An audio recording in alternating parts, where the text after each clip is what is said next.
아, 오늘 이렇게 기분이 좋아야 되는데 잠시 후에. 안녕하세요. 룸영 조공리와 수다 프로젝트 뒤에 쏙쏙 말하마니 필송만. 필송만. 뭔가 좀 다르게 시작해보려고 했는데 망할 뻔했네. 창의성이 떨어집니다. 안녕하세요. 룸영 선생입니다. 와 안녕하세요 선수입니다. 안녕하세요 유선수입니다. 안녕하세요. 오늘 저 때문에 늦어졌는데 정선수입니다. 네. 괜찮습니다. 늦어진 게 문제가 아니라 떨려. 네, 떨려. 곧 긴장의 순간입니다. 우리나라의 역사적인 순간이 다가오겠죠? 그럼요. 하여튼 그 역사적인 순간에 우리는 부모 교육을 해야 된다는 거. 집중도가 살짝 떨어질 수 있다는 거. 자, 그래서 오늘은 일단 부모 교육 들어가 보죠. 부모 교육. 하여튼 그래서 좀 오늘은 집중적으로 쫙 하고 네. 그 떨리는 판결문을 봐야 돼요. 네네. 자, 봅시다. 오늘 부모 교육 어떤 거 볼 거죠? 네 번째 시간 부모교육에서 이제 저희가 부모에 대해서 먼저 생각을 해봤어요. 그래서 어떤 부모가 될 것이냐, 또 어떤 부모가 되어야 좋은 양육을 할 수 있을 것인가. 야, 우리 아직 미혼인 이 세 명의 선수들에게 매우 중요합니다. 그치만 정말 매우 중요합니까? 그럼요. 저는 약간 부모 교육을 학교 때부터 시켜야 된다고 생각해요. 그럼 응. 부모교육은 사실 필수로 우리가 넣어야 하는 게 된다고. 아니라 모든 사람이 해야 되는 맞아요. 거죠. 그럼요. 필수로 해야 된다고 생각합니다. 맞아. 진짜로 교양 과목 안에 딱 들어가 있어야 돼. 부모 교육은. 시간표에 박혀서 나와야 돼요. 부모 교육 이전에 연애 교육부터. 그건 아닌가? 연애는 알아서 하나? 알아서 교육하는 게 있긴 있어요. 그러니까 연애도. 연애교육, 부모교육 다 베이스는 유아교육인 것 같아요. 사회성을 기승전 유아교육. 그죠. 그래서 저희 학과가 얼마나 좋습니까? 사회에 실질적으로 도움이 되는 맞아요. 아주 중요한 교육학과죠. 이게 인문학이기도 하고 실용학문이기도 하고 참 좋은 학문입니다. 교수님께서 항상 말씀하시는 예술이다. 유아교육. 맞습니다. 그래서 있었군.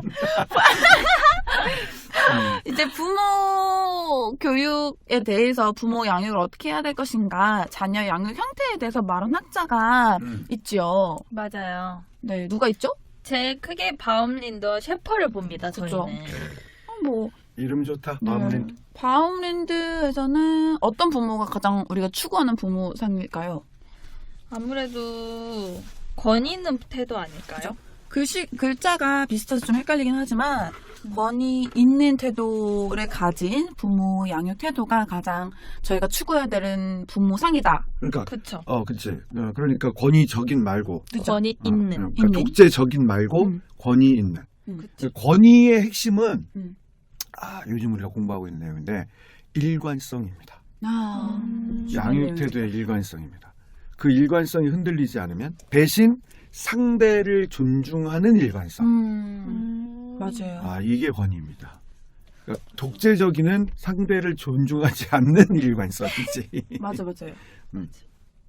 그래서 그 일관성, 상대를 존중하는 일관성 때문에 그 권위 있는 태도 그게 있는 것 같아요. 항상 부모가 같은 잣대를 가지고 아이를 교육한다. 이럴 때는 혼냈다가 이럴 때는 괜찮다 했다. 그러면 아이가 좀 그래서 큰 방향성을 잃으면 안 돼요. 그 방향성에 해당되는 것이 가치예요. 그러니까 그 가치는 어디서 나오냐? 문화에서 나와요. 그러니까 양육 방식의 핵심은 어디와 연결이 되느냐? 문화, 가정의 사회문화. 사회문화적 배경과 관계가 된다. 그런 겁니다. 그래서 사회문화적 부분에도 연결을 하면 중요한 학자가 또 튀어나옵니다. 좀 있으면 나옵니다. 네. 셰퍼 먼저 짚고 갈까요? 네. 그럴까요? 셰퍼에서는 또 어떤 부모상이 저희가 추구하고 바라봐야 될까요? 셰퍼는 부모 양육 태도를 애정이랑 통제로. 애정 거부로 나누고 그쵸. 자율 통제로 그쵸, 나누고 그쵸, 이게 그쵸. 사분면으로. 그렇죠. 맞아요. 그러니까 애정과 자율이라는 두 가지의 축에 긍정가가 있고 네. 부정가가 있는 음. 거죠. 그래서 셰퍼는 가장 좋은 부모 양육 태도는 애정적, 자율적이라고 하였습니다. 맞아요. 저러네. 똑같네. 분위기가 음. 분위기가 서로 그러니까 우리가 얘기하면 훈훈한 훈훈한 분위기 안에서 스스로 뭔가를 할 수 있도록 해주는 훈훈한데 스스로 해. 뭐가 존재해야? 자율성? 그러니까 자율성이 존재해야 되는데 믿어주는 거죠. 그가 존중. 그대로 해도 그를 존중하고 배려해도 스스로 결정해서 할 수 있는 거. 이것 또한 무엇과 연결이 되는 거냐? 가정의 사회, 문화적 배경과 관계가 되는 겁니다. 그래서 가정의 문화가 어떻게 형성이 되어 있느냐가 굉장히 중요해요. 그러니까 이제 그런 것 때문에 학교에서는 초등학교에서 뭐 하냐면 가운 쓰게 합니다. 맞아요. 많이 1학년 썼던 것 같아요. 생각나. 초등학교 1학년. 저희 집 가오는 정직하게 살자입니다. 저희는 급 만들었어요. 진짜? 항상 막 새롭게 그래서 만들어. 아버지 여기다 착하게 살자고 이렇게 쓰는 거 아니야? 그건 아니고요. 분신을 저희 아버지가 저희 어렸을 때부터 항상 사람은 정직하게 살아야 된다 이렇게 많이 말씀을 하셨고 그 가족 신문만 내잖아요. 맞아요. 거기에도 항상 정직하게 살자 맨 위에 항상 써져 있었어요. 요즘 초등학생 만나보고 싶어요. 1학년. 요즘에도 가족 신문 이렇게 만드는지. 만들죠. 만들어요. 유치원에도 그런 것 같아. 만들고. 어떻게 보면 아버지께서 얘기해 주셨던 정직하게 살자는 진실, 진리. 맞아요. 그러니까 이 가치가 가장 중요하다고 얘기하는 것 같아요. 진리에 대한 인식, 진리에 대한 표현, 진리의 나눔 이런 것들이 굉장히 중요하게 그것이라는 기준 하나에 의해서 가정 문화를 이루어가면 권위 있는 교육 양육이 되는 거고요. 그거 안에서 그 문화 배경 안에 있으면 그렇게 할 수 있도록 북돋아주고 애정 어려주고 스스로 결정할 수 있도록 해주고 자율적이 되고 이렇게 되는 거죠. 갑자기 생각난 게 갑자기 생각났다기보다는 귀에 쏙쏙이잖아요. 부모 교육 공부할 때 항상 학자가 너무 많고 그래서 그냥 단계를 바빴는데 저희 항상 배경을 깔고 가고 있었잖아요. 부모 교육의 배경은 사회 문화적 배경이다라고 생각하고 공부하면 훨씬 더 잘 들어오더라고요. 맞아요. 괜히 시험 문제가 그런 게 나오는 게 아니거든. 딱 원리 하나를 꿰고 있으면 그러면 딱 시험 문제도 보이고 뭘 외워야 되는지도 알고 이렇게 되는 거예요. 그래서 바로 사회 문화적 부분과 연결 지을 수 있는 이제 번스타인이 나옵니다. 오호라. 이론 설명 좀 해주시죠, 유 선수. 번스타인은 언어를 중시했어요. 가정에서 사용하는 맞아. 언어. 그래서 언어를 어떻게 부모가 사용해서 자녀를 대하냐. 이거에 따라서 언어 통제 유형을 구분했죠. 그랬더니 세 가지로 나왔어요. 세 가지로 나왔어요. 하나는 명령적, 하나는 지휘지향적, 하나는 인성적. 그쵸? 그랬더니 이 명령적은 아주 제한된 언어로 이제 복종만을 강요하는 거였어요. 그래서 좋지 않고 일단 그렇게 외우는 거야. 좋잖아. 좋지 않고 좋잖아. 좋지 않고. 이건 아니야. 가장 좋은 건 인성적 언어 통제 유형이었어요. 이제 자녀들의 인성을 이제 존중해 주는 거죠. 동기를. 그래서 자녀의 부정에서 생각하고 존중해주고 자율성을 주고. 제한된 자유를 주고. 예를 들면 명령적은 그런 것 같아요. 지금 밥 먹어. 지금 자. 지금 학원 가. 뭐가 있을까요? 뭐 그렇게 되게 일방통행적인 대화?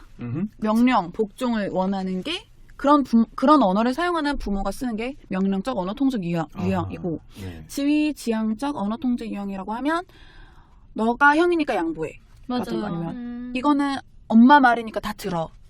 이런 지위가 나오는 지휘. 맞아요. 언어를 사용을 많이 한다 하면은 지휘지향적 언어. 근데 그거는 제가 예시로 형으로 들었지만 사실 동생들이 참 많이 듣는 얘기입니다. 너가 동생이니까 참아. 맞아. 언니 말 들어. 오빠 말 들어. 왜죠? 이게 가운데 가운데 있는 있으면 사람. 어떻게 해야 되죠? 저희 또 아, 가운데 저희 몰려. 감성도 있었어. 그리고 저도 야, 이 찍어요? 네. 소름. 성격 좋고 착하고 바르다는 둘째들이죠. 제일 잘 산다는. 그죠. 사막에 떨어뜨려놔도 산다는 둘째들. 네. 그런데 언제나 제 발은 셋째죠. 너무 왜 슬픕니다. 그러세요? 왜 그러십니까? 그렇지 않던가? 미안합니다. 둘째는 네. 다 들고 일어납니다, 이제. 자, 지휘장적 언어 사용하시면 안 됩니다. 네. 그럼 마지막 가장 이제 추천드리고 싶은 인성적 언어 통제 유형. 거기에 예시는 뭐가 있을까요? 뭐 자녀 입장에서 약간 그런 거 아닐까요? 잘 들어주고 이제 엄마의 의견도 잘 얘기하면서 자녀의 의견도 잘 조율하면서 너의 생각은 어떻니? 뭐 이렇게 그럴 수도 있을 것 같고. 이 그 인성지향적 인 언어 통제 네. 유형들을 이해하려면 그 제한된 어법과 정교한 어법이라고 하는 이 두 가지의 어법을 번스타인이 얘기했던 두 가지의 어법을 기억을 좀 해야 돼요. 네. 그러니까 앞에 얘기했던 두 가지는 주로 제한된 어법 네. 위주로 설명을 하는 거예요. 그러니까 문장 구조가 완전하지 않고 마치 전보식 언어 정도로만 얘기를 해도 알게 되는 그런 형태입니다. 그런데 정교한 어법을 사용하게 되는 경우는 네. 상황, 구체적인 어떤 조건, 입장 이런 것에 대한 용어 사용이 아주 세밀해요. 그러다 보니까 정석가에 대한 인식, 그 다음에 배경, 맥락에 대한 이해 이런 것들이 아주 구체적으로 되어 있는 상태 내에서 자기의 의견을 충분하게 말하게 하고 그것에 적합한 표현을 사용하게 도와주고 그러다 보면 자연스럽게 타인의 의견을 듣고 그렇죠. 이해하는 자세부터 먼저 갖추게 되고 그럼 그 자세 안에서 그를 배려한다는 것을 알게 되고 그가 독립된 존재로서 존중받을 수 있다라고 하는 것들을 확인하게 되니까 이게 이제 민주적인 그 인사로 자라나게 되는 기본이 되는 거죠. 이 언어 하나가 굉장히 중요하네요. 엄청. 네. 그러니까 아까 우리 그 사회문화적 배경에서 가치 얘기를 했는데 자기 가족 내에 있는 가치를 함께 공유할 때 사용되는 모든 기제가 다 뭐냐? 언어입니다. 그 가치가 이런 상황이 어떻게 적용될 수 있는지를 얘기하는 거에 다 뭐냐? 언어입니다. 그러니까 가치는 한 사회나 그러니까 크든 작든 한 사회나 문화적인 조건 내에서 잘 형성되기도 힘들지만 한번 형성되면 바뀌기 힘들어요. 근데 뭐냐 상황에 따라서 그 가치를 다르게 적용하는 게 필요하거든. 그러면 인지적인 기능이 뛰어나야 돼. 상황 적응 논리도 뛰어나야 돼. 그래서 번스타인이 얘기하는 정교한 어법은 그 상황 적응력을 높여나간다라고 보통 보고 있어요. 재밌는 건 그런 인성적인 그 양육 방식을 통해서 양육된 아이들이 이렇게 인지적인 능력이 커지고 언어 사용 능력, 어휘나 문장 구조 능력이 높아지니까 학교 교육에서 성공하는 케이스가 많았던 거예요. 왜냐하면 학교 교육에서 그런 것들을 물어보니까. 그러니까 이게 불공정한 게임이다라고 보는 케이스들도 있는데 일반적인 현상을 서술할 때 이렇게 관계가 맺어진다라고 얘기를 하는 거예요. 이래서 삶은 배워야 합니다. 그럼요. 그런가 봐요. 잘 배워야죠. 정확하게 배워야죠. 네. 또 많이 봐야 되고.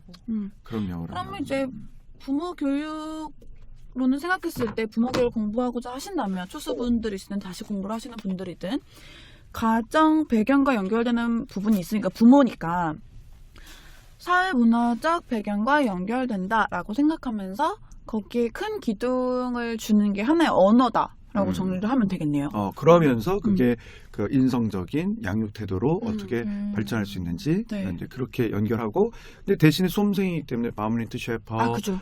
번스타인 이런 사람들의 이론을 이제 디테일하게 갖다 붙여야 되죠. 또 외우긴 해야죠. 네. 그럼요. 수험생은 외우는 겁니다.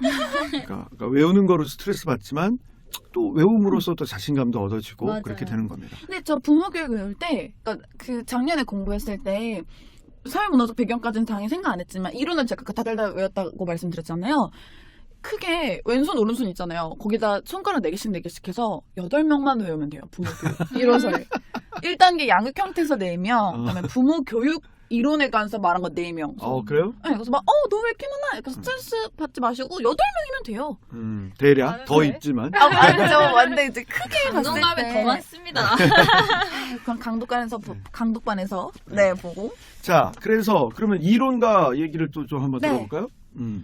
이론가는 아까 말씀드렸다시피 크게 4명 있죠. 드라이커스, 기노트, 고든, 에릭번 이렇게 있는데 저희는 오늘 시험에 가장 많이 출제되는 고든과 많은 수험생들이 가장 헷갈려 하신다고 생각하는 에릭번 2명을 데리고 와봤어요. 모시고 왔죠. 네. 모시고 왔나요? 그렇죠? 저보다 나이가 많으시니까. 네. 그래서 고든은 어떻게 이해하면 좋을까에 대해서 먼저 얘기를 나눠보겠습니다. 어떤 분이에요, 고든? 고든 부모 교육 부분을 말씀하신 분이죠. 딱 집어서 얘기한다면? 수용성? 고든 하면 저는 수용성을 가장 먼저 떠올리는 것 같아요. 유 선수는요? 저는 고디바가 떠오르는데? 나 지금 그 생각하고 있었어. 아이스크림이요. 고디바? 네, 갑자기 딱 초콜릿 브랜드입니다. 맞아요. 이거 거기 아이스크림이 너무 고디바. 맛있어요, 교수님. 다음 회식은 고디바로? 내가 딱 10kg만 더 빼고. 안 돼요, 교수님. 딱 10kg 만. 그 제가 말씀드렸지만 10kg 빼시면 저랑 별로 그렇게 차이가 안 나시죠. 좀 위험합니다. 하여튼 고디바의 고든. 네. 네. 그 고든의 네. 일단 이론 이름은 부모 효율성 이론이잖아요. 어허. 그래서 제일 중요한 게 대화 기법이었어요. 네. 그래서 저는 고든하면 대화 기법이랑 경청이랑 대화 기법에서 경청이 가장 먼저 떠오르더라고요. 전 잘 들어줘야 된다는 거에 좀 많이 중요하다는 걸 느끼고 있어서 그렇게 볼 수도 있겠네요. 맞아요. 그러면 고든이 말한 게 여러 가지가 있는데 대화 기술이 중요하다 하면 나머지들은 어떻게 엮으면 좋죠? 근데 제일 중요한 건 대화 기술도 중요하긴 한데 네. 이 대화를 하려고 생각을 해보면은 일단 대화를 하면 의견 차이가 생기는 이유가 서로 수용성 수준이 다른 거니까.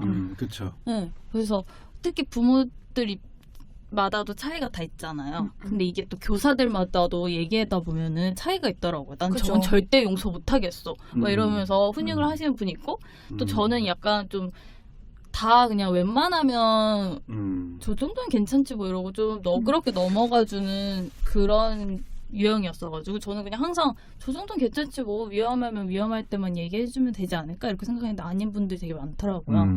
그래서 수용성 수준을 생각할 수 있고 그러다 보면 또 대화하다 보면은 또 문제점이 발생할 수 있잖아요. 이건 너가 문제일 수 있고 내가 문제일 수 있고 그렇죠. 또 그렇게 해서 문제점을 찾다 보면은 만약에 자녀한테 문제가 있다 하면은 얘 얘기를 많이 들어줄 수 있고 그러면서 제 얘기도 하다 보면은 막 폭발할 수 있잖아요, 감정을. 그런 걸 억누르고 나 전달법 사용해야 되고 이렇게 하면 다 엮으면은 엮을 수 있더라고요, 고든은. 그렇죠. 수용성 수준 파악해서 일단 대화의 기본 자세 똑같은 내용이라도 수용성 수준이 어느 정도 되느냐에 네. 따라서 대화의 질이 달라지니까 맞아요. 그게 부모가 되어가는 가장 효율적인 어떤 방법의 기본이 되는 거죠. 그러니까 똑같은 대화를 할지라도 네. 어떤 상태에서 대화를 하느냐에 따라서 그 대화가 효과를 발휘하느냐 그렇지 않느냐가 나오는 거고 대화를 하다 보면 당연히 문제의 원천이 자녀에게 있는지 부모에게 있는지 둘 다에게 없는지 이렇게 되는 거죠. 자녀에게 있으면 문제 해결에 이게 재밌는 거예요. 자녀에게 있으면 문제 해결의 주체는 누가 될 수밖에 없어요. 자녀. 자녀가. 그러니까 내가 화낼 일이 아니야. 그쵸. 들어줘야죠. 그렇죠. 들어줘야죠. 나한테 그러니까 부모한테 문제가 있으면 누가 해결을 해야 돼요. 부모가. 그러니까 누구한테 화낼 일이 아니야. 자녀한테. 그렇죠. 그러니까 이게 문제가 해결되는 게 그렇게 문제를 해결할 수 있어요. 이 사람 둘 다 문제가 아니야. 그러면 함께 문제 원천이 아니라면 함께 협력해서 문제를 해결하면 돼요. 네. 그렇기 때문에 순부가 나지 않는다는 얘기로 될 수 있어요. 이렇게 따지고 그러면 예를 들어서 감정이 상한 것의 원천이 네. 부모다. 이랬을 때 사용하는 방법이 나전달법이죠. 좀 아는 대로 얘기해 줄까요? 나전달법은 책으로 말씀을 드리면 나전달법에 포함되는 게 있어요. 유아의 행동으로 인한 결과, 그거에 따른 부모의 감정. 솔직하게. 네, 이 세 가지의 요소가 포함이 된 거를 나전달법이라고 한다. 해서 예시를 들어드리면 뭐 누구야, 너가 지금 시끄럽긴 좀 그렇다. 누구야, 지금 너가 방에서 큰 소리로 이야기를 해서 엄마가 전화를 받기가 힘들구나. 그래서 엄마가 지금 속상해. 라고 말하는 거죠. 그쵸. 너 조용히 해. 이게 아니라. 그러면 애가 보통 듣고, 너 조용히 좀 할래? 이렇게 날아오잖아. 엄마 지금 통화하잖아. 지금 너 소리 하나도 안 들린다. 배려가 부족하구나. 경험에 의한 이 생생한 증언. 배려를 강요하고 있습니다. 아닙니다. 저희 어머니는 그러신 게 아니고. 그 어머니께 사과. 저희 엄마는 잘해주셨어요. 그렇죠. 저희 엄마도요. 그러네요. 저는 맨날 훈훈하게 마무리하면서. 고든하면 수용성 수준 파악해서 이제 문제의 소유자를 찾고 그거에 따라서 이제 적극적 경청, 나전달법, 무승부법 해서 그 따로따로 다 외우고. 그렇죠. 근데 거기랑 이제 들어주는 방법에 뭐 조용히 들어주기, 뭐였죠? 인식 반응 보이기 뭐 이런 거 있잖아요. 적극적 경청이 일어나면서 네. 추가적으로 들어가는 내용들이에요. 저 궁금한 거 있어요. 갑자기 생각난 건데 그 경청 있잖아요. 경청. 근데 이거 경청이라고도 하고 답을 쓸 때 적극적 경청이라고도 하던데 갑자기 생각났어요. 이 두 개 쓸 때마다 항상 고민이었거든요. 적극적 경청으로 써야 되지 않을까요? 근데 또 경청이라는 사람도 있어요. 그러니까 리스닝이에요, 그냥. 근데 액티브 리스닝이라고 하는 걸 하는 게 아까 얘기했던 그 인식 반응을 보여주면서 리스닝을 한다던가 주의를 기울여서 몸을 기울여서 네. 리스닝을 한다던가 그런 얘기죠. 그 주의를 기울임이라고 그러니까 히어링이 아니라 리스닝을 표현하느라고 아마 적극적 경청이라는 표현을 쓸 거고요. 근데 원어에서는 액티브 리스닝으로 되어 있어요. 그럼 적극적 경청으로 안전하게 쓰는 걸로. 네. 그럽시다. 액티브 리스닝을 쓰면 안 되나요? 좋죠. 근데 그 채점하시는 분들이 쉽지 잘 않을 것 이해할 같은데요. 거예요. 그러니까 지금 얘 뭐야? 얘 뭐야 이럴 것 같은데 이 어. 뭐지? 근데 공부를 하면 할수록 자꾸 그냥 원어를 쓰는 게 낫겠다는 생각이 자꾸 그러고 들어가지고요. 싶기도 하죠. 용어가 통일되지 않아서. 통일되지 않아서. 그렇지. 근데 이제 그래도 일반적으로 수험 생활을 하시는 분들이 그 하나만 외우면 되는데 두 개를 다 외워야 된다는 것도 부담감 같은 것들이 있긴 해요. 네. 맞아요. 근데 보실 필요는 있어요, 언어를. 그래야 이게 덜 헷갈리고. 훨씬 더 정확하게 네. 공부할 수 있고. 좋습니다. 그러니까 단계별로 합시다. 일단 네. 외워놓고 뭐 여력이 되면 이제 언어도 가고. 그럽시다. 공부하시다가 헷갈리시는 게 있으면 찾아보시면 되죠. 좋습니다. 네. 고든 네. 정리했고. 자, 다음은 에릭번. 근데 이 에릭번은 간단하게 보면 정말 사실 그렇게 헷갈리거나 어려울 부분이 아닌데 아직까지 한 번 정도 출제가 된 걸로 보니까 음. 그렇게 저희가 깊이 상담 심리하는 사람처럼 볼 필요가 없을 것 같아요. 이게 작년에 엄청 공부하면서 제가 머리 아프긴 보니까 했었거든요. 많은 분들이 헷갈려하시는 이유 중에 하나가 그렇게 공부를 하셔야 될 것 같아요. 자꾸 새로운 상황과 연결 지으려 하고 이 이론과 다른 영역에 있는 다른 이론을 연결 짓고자 하고 예시를 이제 수험생 선생님들께서 자꾸 만드시는 경우가 있어요. 그래서 내가 막 상황을 떨려서 그럼 이때는 무슨 교류지? 계속 이렇게 생각하면서 맞아. 질문을 올리시는데 그거는 사실 앞뒤 맥락에 따라 너무나 다른 것들이고 그치. 그렇게 생각을 하다 보면 끝이 없어요. 이 공부라는 게. 그래서 예시는 출제된 것과 이론서에 나오는 걸 기반으로 생각을 하시고 좀 너무 깊게 들어가지 말고 1차원적, 2차원적 수준에서 개념을 이해하시는 게 필요하실 것 같아요. 맞아요. 불안감 때문에 그래요. 그쵸, 그쵸. 그렇죠. 근데 이제 그렇게 할수록 본인한테는 저는 안 좋은 것 같아요. 모든 이론이 섞이고 정확성이 떨어지고 맞아. 영롱하지 이런 않고. 머릿속에서 내용이 다 섞여버리면은 진짜 맞아요. 헷갈려요. 시험 문제 풀 때. 그런 의미에서 에릭번을 간단하게 이제 공부하실 때 방향을 이렇게 좀 제시를 해드리면 그거로 정리합시다. 에릭 버너 공부할 때 방향 좋습니다. 네. 감사합니다.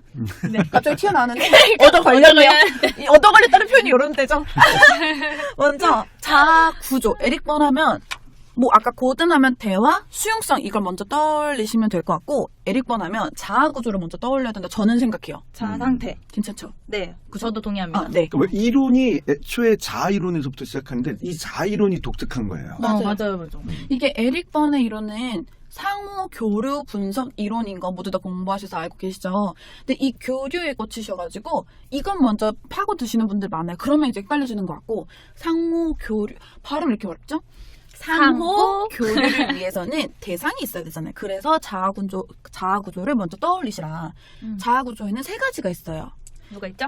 아동자, 그쵸. 성인자, 그쵸. 부모자. 맞아요. 책에는 보통 부모자 먼저 나오죠. 부모자, 성인자, 아동자 이 순서가 있는데 또 헷갈리시는 분들의 제가 보니까 작년에 그게 이 부모를 진짜 부모라 생각하는 거예요. 성인도 그냥 성인, 아동은 아동. 맞아. 이거는 하나의 ABC와 같은 명칭인데 그걸 자꾸 이렇게 매칭을 시키셔가지고 왜 너무 많은 예시에 그런 거 있잖아요. 뭐 부모님 뭐 엄마 밥 언제 먹어요? 뭐 그러면은 왜 넌 또 먹자고 하니? 뭐 이런 여러 가지 예시가 있잖아요. 강론서에 있는 그러면 왜 넌 또 먹자고 하니? 배가 고프니까요. 그러니까 정확한 예시가 딱 안 떠요. 약간 그런 여러 가지 예시가 있을 때 아동과 부모가 대화를 할 때 이 부모는 부모니까 무조건 부모자 이렇게 생각하시는 분들이 진짜 많으시더라고요. 그러시면 안 돼요. 그냥 ABC와 같이 하나의 고유명사다라고 생각을 하시면 나는 몰랐던 얘기네.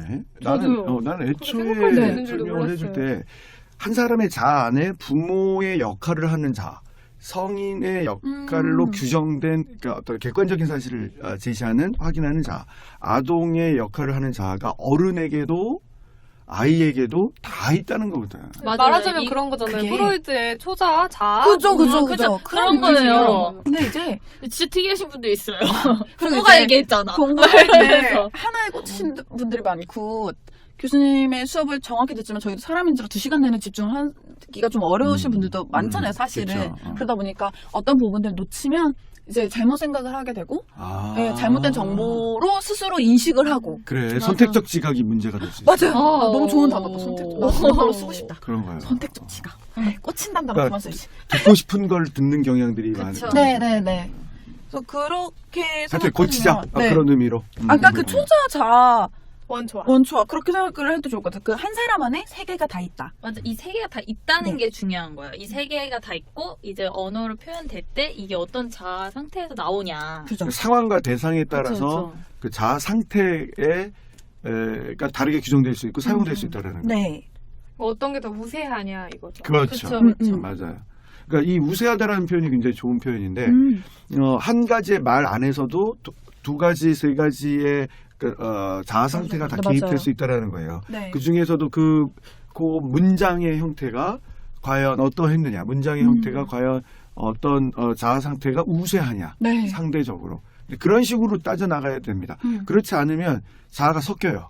맞아요. 원래 자아가 섞여서 얘기하게 돼 있어요. 맞아. 아니, 어제 있진 않죠. 어제 집에 들어갔더니 이 바우가 숙제를 무슨 뭐 동영상 제작 숙제 뭐 이런 거 하더라고요. 초등학생이 수준이 왜 이렇게 동영상 높아졌어? 그러니까 아주 쉬운 걸로 우선 그 동영상 만드는 툴 이런 거 네. 가지고 쓰나 본데 저기 넣고 이렇게 사진 먼저 배열하고 거기에 자막 이렇게 넣고 그 다음에 이제 음악 갖다가 이제 붙여서 이제 이렇게 하는 거 하더라고요. 그래서 야 너 이런 걸 어떻게 해? 내가 대학 때 처음 나는 해봤는데. 못하니까 처음 그래갖고 들어. 얘기했더니 아빠 이거 엄청 쉬워. 일로 앉아. 봐봐.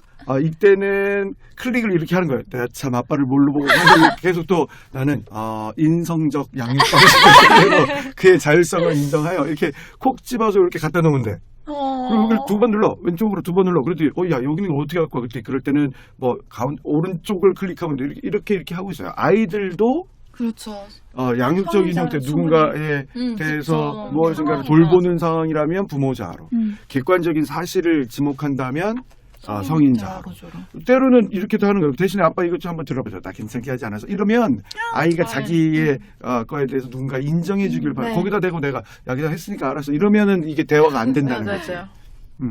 그런 차원의 의미를 얘기하면 돼요. 그러니까 한 가지의 상황이 안에서도 부모자, 그러게, 성인자, 자아가. 아동자의 상태가 네. 각기 다르게 개입될 수 있다는 거죠. 이해가 쏙 됩니다. 너무 좋은 예시였어요. 좋은 예시였어요. 그리고 말을 했을 때 그게 이제 가장 어려워하시는 이면적 교류인데 맞아요. 그렇지. 한 문장을 가지고도 그 안에서 겉으로 표현되는 것과 그 속에 있는 자아가 다른 경우도 있으니까 맞아요. 막 한 문장을 가지고 너무 고민하지 않으셨으면 좋겠어요. 맞아요. 그러니까 자아 구조를 먼저 이렇게 이해를 하신 다음에 상호 교류로 넘어가셔서 그 교류의 종류들을 보시면 될 것 같아요. 그러니까 일단 뭐 긍정적으로 보는 건 상호적 교류니까 맞아요. 자기가 원하는 자아 상태대로 반응해 주는 것 어떤 형태든지 네. 그래야 서로 교류가 이루어져요. 예를 들어서 학술 발표회 갔어. 거기선 주로 무슨 자아가 사용되겠어요? 성인자. 그렇지. 그 성인자로 이렇게 사실이나 학문에 대해서 얘기하면 그치. 그 상대방도 성인자로 얘기를 해야 되는데 성인자로 얘기했는데 맞아요. 이렇게 얘기하면 교류가 안 되잖아. 그쵸. 맞아. 헌법재판소에서 맞아. 얼마나 많냐. 4분 헌법재판소에서 남았습니다. 사실을 언급하고 있는데 킵시다. 땡깡 쓰면 그 대화가 안 되잖아. 그쵸. 그럼요. 이런 거죠. 모르겠다. 이게 완전히 개방된 저기 상태로 나가는 거기 때문에 어떻게 될지 모르겠지만 그냥 예시가 그렇다는 거죠. 네. 너무 좋은 예시인 것 같아요. 그래서 아까 얘기한 것처럼 교차적 교류는 그래도 일단 가시적으로 드러나는 대립, 가시적으로 드러나는 네. 어떤 문제 이런 것들이 있을 수 있겠는데 진짜 무서운 건 뭐냐면 잠재적 교류죠. 네, 이면적이고 이것도 많이 그런데- 헷갈려 하시는 것 같아요. 잠재적 교류. 눈에 안 보이니까. 왜요, 쌤? 교차적 상호교류에서 네. 그 설명에 보면 두 가지 자아 상태로 교류한다 이렇게 되어 있잖아요. 네. 근데 이거를 헷갈리신 분이 있어가지고 음. 혹시 그런 분들이 있을 것 같아서 이제 예를 들면 이 교차적 상호교류가 좀 쉽게 설명하면은 어이없는 상황인 거잖아요. 뻥 찌는 상황. 나는 성인자 대 성인자로 이야기하고 싶은데 그 사람은 부모자 대 아동자로 이야기를 한다면 이게 의도했던 것과는 다른 방향이기 때문에 이렇게 뻥치는 상황인 거잖아요. 두 가지 자아 상태가 아니라 세 가지 자아 상태가 아니냐 이렇게 질문을 주신 분이 있었는데 두 선수들은 어떻게 해석을 하셨나요? 답변은 뭐라고 드렸어요? 답을 먼저 요구하는. 네, 답을 먼저 드릴까요? 네. 네. 네, 이게 한 사람이 두 가지의 자아로 교류를 한다는 뜻이에요. 그러니까 나는 성인자로 이야기를 했지만 네. 상대방 부모자로서 나의 아동자에 비난을 하게 된 것이기 네. 때문에 처음에 성인자로 이야기를 한 사람은 성인자로 이야기를 했지만 아동자로 받아들여서 두 가지의 상태가 개입이 된 거고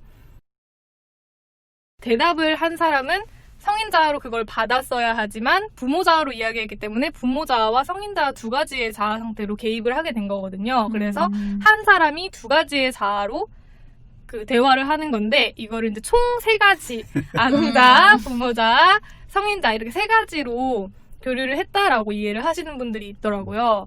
이걸 헷갈리지 않으셨으면 머릿속에 합니다. 그림을 그려야 돼요. 아, 그걸 합쳐서 예. 생각하셨다는 거죠, 지금? 네. 그러니까 총 여기서 세 가지. 여기서 얘기했던 이렇게 오고 가는 것까지. 그치. 아. 네, 그러니까 여기서 얘기했던 그러니까 정선수가 공부를 좀 한 거예요. 여기서 얘기했던 두 가지의 자아 상태는 한 사람에 대한 두 가지의 자아 상태. A라고 하는 사람 안에 부모자, 성인자, 아동자가 있고 B라고 하는 사람 안에 부모자, 성인자, 아동자가 있는데 A가 기대한 것은 성인자로 갔을 때 성인자로 오게 되면 네. 자아 상태 하나를 기대했는데 성인자로 보냈는데 아동자로 받아들이게 된 거예요. 그러니까 말을 할 때 발화를 할 때는 성인자 하나로 보냈는데 수용 받는 것은 아동자로 받은 거예요. 그러니까 교차가 된 그러니까 내 안에서는 이게 일치가 이루어지지 않은 거지. 반면에 B의 경우에 있어서는 받은 건 성인자인데 말하는 건 부모자가 된 거예요. 그러니까 B 안에서도 부모자, 성인자 두 개가 된 거죠. 그러니까 이렇게 이 의미에서 학세가 글을 쓴 거예요. A라고 하는 사람 안에서 부모자와 아동자 두 개가 개입돼 있고 B라고 하는 사람 안에서 부모자와 성인자 이렇게 두 개가 개입돼 있더라. 성인자와 아동자, 그다음 부모자와 아동자 이렇게 돼 있다. 근데 이제 질문을 올리신 분은 봐봐라. 네 개잖아요. A 안에 성인과 아동, B 안에 성인과 부모. 그러니까 성인이 겹치니까 부모, 성인, 아동 이렇게 겹치니까 셋이 되는 거 아니냐 이렇게 얘기를 하는데 네. 저 강론서를 쓰신 분은 한 사람 한 사람별로 두 가지가 기대되지 않은 보낼 때 기대한 거와 다른 것으로 자아 상태가 받아들여진다라고 해서 이걸 교차라고 표현하는 거예요. 맞습니다. 그리고 이제 이면적 자에 해당되는 거, 잠재적 교류, 이면적 교류에 해당되는 것을 얘기를 하면 표면과 내면의 의도가 왜 우리가 저기 얘기했었죠? 보편문법과 변형문법 했었던 누구? 촘스키. 네. 촘스키가 얘기했었던 변형문법에서 무슨 구조와 무슨 구조? 표층구조와 심층구조. 요것과 비슷한 얘기예요. 꼭 이 얘기가 아니라 겉으로 표현되는 그죠, 것과 안의 의미가 같아야 되는데 다른 상태가 되면 그럼 그 사람과 더 이상 대화하고 싶지 않은 거죠. 제가 이걸 대학 때 배울 때 굉장히 듣기 쉽게 예시를 들어준 분이 계셨었는데 이게 이제 상황이 그거예요. 교수님이 강의를 하고 있는데 학생이 전날 술을 많이 먹고 늦게 온 거예요. 그래서 강의 중에 온 거죠. 이런 상황입니다. 교수님이 물어봐요. 학생 지금 몇 시인가? 학생이 대답해요. 지금 9시 55분인데요. 라고 했을 때 교수님이 지금 몇 시냐고 물어본 건 진짜로 시간을 물어본 게 아니라 뭐 하는 짓이냐? 너 왜 이렇게 늦었냐? 이렇게 말을 하는 거고 학생은 9시 55분인데요 라고 이제 시간을 이야기했지만 내가 늦었는데 왜? 왜? 이런 거죠. 그럼 이제 감정 상하는 거죠. 그렇죠. 이렇게 해서 겉으로는 성인자 대 성인자로 이야기를 했지만 맞아요. 이제 이면적으로는 부모자 대 부모자로 이야기를 한 거죠. 뭐 이럴 수 있겠네. 나 아까 출석 불렀어요. 이거는 사실을 얘기한 거 있지만 넌 나한테 찍혔어. 이거랑 같은 개념 아닌가? 맞아. 자네 이름 뭔가. 맞아. 네. 저도 그 예시 들어본 것 같아요. 지금 몇 시인가? 예시 들어봤고.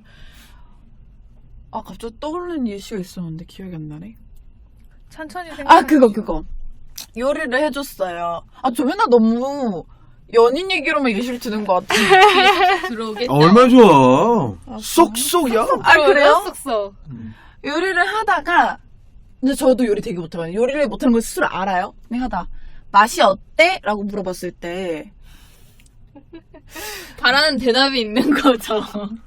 그게 잠재적이 되나? 맛이 이러면 잘못하면 교차적 교류가 될 수도 있어. 맛이 없어 이러면 어떻게 되는 거죠? 그러면 상호적 상호교류가 되는 거죠. 그러네요. 좀 싸워야 되네요. 먹을만해. 아니 맛이 어때? 맛이 어때? 라고 물어봤는데 양이 되게 많다. 교차적 교류다. 맛이 없어서 먹기 힘들어 이런 거. 이면에 있는 있는 내용은 사실 그거는 양이 참 많다. 양이 참 많다. 이건 진짜 저 잠재적 교류네. 그죠? 근데 맛이 없어. 근데 웃긴 건 뭐냐면 맛이 어때라고 질을 물어봤는데 약이 많어 이렇게 대답하는 건 이상한 거잖아. 아니면 이제 그렇게 물어봐야지. 맛있지? 줄까? 더 줄까? 갑자기 컨저링 뭐 이런 느낌이야. 뭔가 다가오는 느낌. 더 줄까? 이게 압권인데? 이렇게 맛있지? 저 표정에 확실히 이면적 교류. 야, 이거 찍어서 올려야 돼, 이 표정. 맛있지? 이 표정 안에 모든 뜻이 다. 나보다 더하구나. 맛이 어때보다. 맛있지? 내가 해줬으니까 맛있지. 훗날 정선수의 신혼집을 제가 방문할 수 있기를 바라며. 제가 죄송합니다. 다들 그럼 저희를 향해 올 겁니까? 맛있죠? 더 드릴까요? 더 드릴까요? 많이 있습니다. 양이 많네요. 대표적인. 이렇게 예시를 만들면 안 되겠어요. 그러니까 헷갈린다니까. 기존에 있는 예시만 우리 생각을 하고. 네, 좋습니다. 네. 그리고 뭐 이 이후에 그다음에 오염이라든가 배제라든가 네. 이런 내용들도 좀 있으니까 추가적으로 좀 살펴보실 때 다 이론의 근본은 자아 상태 세 가지가 제대로 균형 있게 기능하느냐에 대한 문제로 생각하시면서 읽어 나가시면 그러면 이론에 대한 이해가 분명히 빨라질 수 있을 것이다. 네. 그런 생각이 듭니다. 네. 에릭만 하면 세 가지 자아 상태, 세 가지 교류 형태 이렇게 하면 될 것 같아요. 네. 그러면서 이제 뭐 어떤 욕구의 충족이라든가 네. 이런 내용들도 그 원하는 자아 상태에 비추어서 이루어지는 상황이냐. 그 욕구의 충족의 과정 안에서 스트로크나 이런 말들도 맞아요. 헝거, 허기 뭐 이런 말들 나오게 되고 그게 이제 교류로 이어지게 되는 거거든요. 그런 것까지 한번 더 분명하게 확인을 해주시면 좋을 것 같습니다. 네. 좋습니다. 오늘 혹시 뭐 또 더 특별하게 준비한 게 있던가요? 크게 같이 이야기를 나누고자 한 거는 이렇게 말씀을 드린 게 거의 다고요. 네. 그 다음에는 저희가 항상 준비하는 코너죠. 바로 코너 속의 코너. 대신 외워드립니다. 오늘 기대. 근데 저희 슬슬 사상 때는 진짜 의욕이 넘치고 그때 작년에 외웠던 게 있고 이래서 했는데 갈수록 없네요. 오늘 네. 카페에 그런 댓글이 올라왔습니다. 어떤 대신 댓글이요? 외워드립니다를 2개씩 해주면 안 되나요? 너무 재밌어요. 진짜? 맞아 못 보고 왔어요. 그런 아쉽다. 감사한 댓글이 또 있었네요. 근데 2개씩 하면 좀 뭐랄까 하나씩 해야 감칠맛 나고 다음 게 또 기대되고 기다려지고. 원래 맛있는 음식도 너무 많이 먹으면 질려요. 살쪄요. 그렇죠. 그치만 많이 먹죠. 조금 덜 배불러야 다음에 또 먹고 싶은 생각이 든대요. 그래야 다이어트가 성공한다는데 저는 그런 마음이 든 적이 없습니다. 배가 부를 때까지 먹어야죠. 저는 배가 불러야 먹었다 이런 그럼. 느낌이 들기 때문에. 자, 그래서 대신 외워드립니다. 오늘 뭡니까? 오늘은 아까 그 부모 교육, 사실 양육 형태보다는 부모 교육 이런 거가 훨씬 더 출제가 많이 되고 중요한 포인트잖아요. 네. 맞아요. 그래서 드라이커스는 이제 다 외우시면 되고 기노트도 다 외우시면 된다 해서 고든과 에릭번을 했는데 외울 게 많다 보니까 기노트의 부모 상담 단계를 준비를 해봤습니다. 네. 이게 사실 뭐 4단계밖에 안 되지만 4단계인 게 이 부모 교육 이런 거에 되게 많거든요. 그래서 헷갈릴 수도 있고 시험 때 떨리면 순간적으로 기억이 안 날 수도 있는데 그렇죠. 앞글자를 따다 보면 순간적으로 기억이 안 나는 것까지는 막을 수 있는 것 같아요. 아하. 헷갈리 그런 거를. 그쵸. 네. 그래서 그래서 저희가 기노트 대신해야 됩니다 하는데 먼저 부모 상담 먼저, 단계를 한번 설명드릴까요? 하나씩? 그럴까요? 단계 부모 뭐죠? 상담 단계가 부모 상담 모임 4단계가 있어요. 기노트가 말한 게. 그래서 첫 번째 단계가 경험과 불평 늘어놓기, 네. 두 번째가 감수성 높이기, 세 번째가 개념 형성하기, 네 번째가 기술 익히기가 있습니다. 네. 그러면 떠오르셨죠? 그러면 첫 번째가 뭐라고요? 경험과 경험이요. 불평 늘어놓기. 늘어놓기. 네, 그리고 두 번째가 뭐라고요? 감수성 높이기, 네, 세 번째가 뭐라고요? 개념 형성하기, 네, 네 번째가 기술 익히기입니다. 경담 계기. 어머? 유출됐어요. 경감계기. 이게 배경이 좀 있습니다. 네. 기노트가 기노트 이름이 성이 있잖아요. 그쵸. 하임 기노트라고 초코하임. 있습니다. 딩동댕. 유출됐습니다. 이거 유출된 거야. 지금 어리둥절합니다. 이게 무슨 일이지? 그 정선수 하임 하면 떠오르는 게 뭐 있지 않아요? 하임리버? 맞아, 이유가 있대요. 나는 초코를 안 좋아해요. 아, 맞다, 초코를 맞다. 못 먹었더니 초코하임? 아니 저도 우리 정선수가 초콜릿을 별로 안 좋아하는데 그게 말이 됩니까 여러분? 왜 안 됩니까? 인생의 동반자인데? 수험생의 동반자죠. 그죠. 초콜릿을. 저희는 이제 가방 속에 하임 했을 항상. 때 있어야지. 그죠. 1번 하면 초코하임, 그쵸. 2번 하면 화이트하임. 훌륭합니다. 감사합니다. 네. 좋아, 하임. 근데. 하임 기노트예요. 그래서 하임 하면은 초코하임이 이제 생각나지 않습니까? 그래서 상황이 있습니다. 이제 기노트가 초코하임이 너무 먹고 싶었는데 돈이 없었던 거예요. 아하. 그 슈퍼에 가서 초코하임을 훔쳤어요. 그러면 어떻게 장발장? 됩니까? 그러니까 약간 그거 삐뽀삐뽀 같네요. 레미제라블? 궁금하지 않습니까? 약 훔치던 그거 뭐죠? 하인즈의 딜레마? 그거랑 진짜 되게 비슷한 느낌이 갑자기. 하임드? 다 연결되네요. 그러네요. 삐뽀 출동을 했어요. 출동을 했어요. 근데 이제 이 기노트가 약간 음. 순경에 출동할 정도의 사람은 아니고 약간 높은 사람 출동을 해야 하는 합니다. 거죠. 딱 내려서 보여줬는데 경감인 거예요. 심지어 보여줬는데 경감. 하선수 경감입니다. 이렇게 딱 내려봐서 보여준 거죠? 하경감입니다. 그죠. 그래서 그래가지고 이제 나와가지고 물건 훔쳤습니까? 네. 네. 내가 지금 기노트 순수히 해줄게요. 인정을 하면 안 되죠. 아, 그래요? 그래서 아니, 이긴다는 건가요? 훔친 거죠. 그 해봐요. 저한테 지금 이제 9시 정선수 당신이- 55분이요. 이거랑 똑같은데? 정선수가 당신이 지금 지금 경감? 물건 훔친 겁니까? 네. 제가 훔쳤습니다. 그렇군요. 아이 왜 훔쳤어요? 훔치면 나쁜 거죠? 라고 말을 해야 되죠. 왜 훔쳤어요? 배가 고프니까요. 당신은 배 안 고파요? 그럼 돈을 냈어야죠. 돈도 없어요. 돈이 없는데 배가 고파요. 사람이 먼저입니까? 돈이 먼저입니까? 사람이 먼저죠. 나 알 것 같아. 지금 뭐 하는 겁니까? 저한테 개기는 겁니까? 이렇게 되는 겁니다. 제가 배기는 겁니다. 제가 뭘 잘못했습니까? 배가 고픈데. 초코하임 때문에 경감한테 개기기? 그죠? 훌륭합니다. 우리 정선수 표정 안 좋아요. 이거 좀. 아까 잠재적 교류에서 나왔던 그 표정과 비슷한. 맞아. 근데 저는 작년에 혹시 올해도 태평양 모임에 대해서 말씀을 해주셨나요? 뭐예요? 뭐요? 작년 수업 때 이거 설명을 하시면서 태평양 모임에 대해서 거의 한 20분을 설명을 하셨어요. 시험 보는 날까지 태평양 모임이 생각나가지고. 말씀해주세요. 안 했어요, 빨리. 아니, 교수님 해주십시오. 싫어. 뭔데요? 네, 아니 저도 태평양 모임까지만 생각이 나고요. 작년에 무슨 예. 내용인지는 모르겠지만 20분을 설명해서 지루해서 기억나는 건가요? 아니요 재밌어가지고 제가 공부는 안 하지만 그런 일화 같은 건 잘 기억하거든요.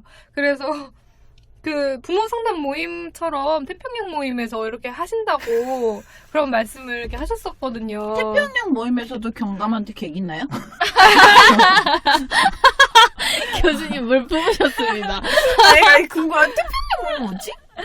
경감한테 개길 수 있나요? 꿀이네 엄마들의 모임이 태평양 모임이에요. 아. 천하태평하게 세상을 살아가자.